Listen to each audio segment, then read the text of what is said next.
ওরা আমরা আবার বেরিয়েছি দুই বান্ধবী মিলে হাঁটতে। প্রতিদিনই বেরোই। তো একটা জিনিস দেখাচ্ছি, কে বলবে এটা মার্চ মাসের ওয়েদারটা শুধু তোমরা দেখো। কিছু দেখতে পারছো তোমরা? পুরো একদম চারিদিকে অন্ধকার কুয়াশাতে। ফোনে তাও একটু ক্লিয়ার লাগছে।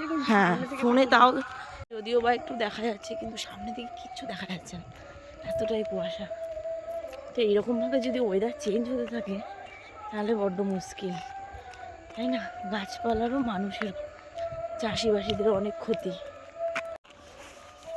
সব থেকে বড় কথা কি বলতো, আর গ্রামের মানুষের বেশিরভাগই যেহেতু এই চাষবাসের উপরেই নির্ভরশীল হয়, তাহলে এই ঠিক সময়ে যদি এরকম যদি ওয়েদার হয় না, তাদের ফসলের অনেক ক্ষতি হয়। কেননা এটা ভালো মতো উপলব্ধি করতে পারি, যেহেতু নিজের বাবাই তো চাষ করে না, তা এইরকমই ব্যাপার হচ্ছে, ক্ষতি হয় বড্ড। হ্যালো গাইস, এই যে চলে এসেছি, এটা হচ্ছে আমাদের ব্রিজের পার। তা আমাদের এখানে আগে অনেক পুরোনো স্মৃতি আছে না বান্ধবী? অনেক মানে অনেক। জলটা দেখো তোমরা কতটা নিচে।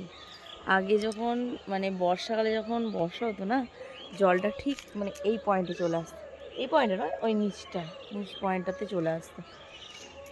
তো আমরা সবাই মিলে আর কি ব্রিজের পাড়ে জল দেখতে আসতাম, হয় না? সবাই গঙ্গায় জল দেখতে যায়, আমরা এই নদীর পাড়, এটাকে বলা হয় নদীর পাড়।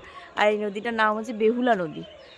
পুরাণে যে আছে বেহুলা লক্ষিন্দরের ভিডিওটা, মানে বেহুলা লক্ষিন্দরের যে গল্পটা, তো এই নদীটাই হচ্ছে সেই বেহুলা নদী।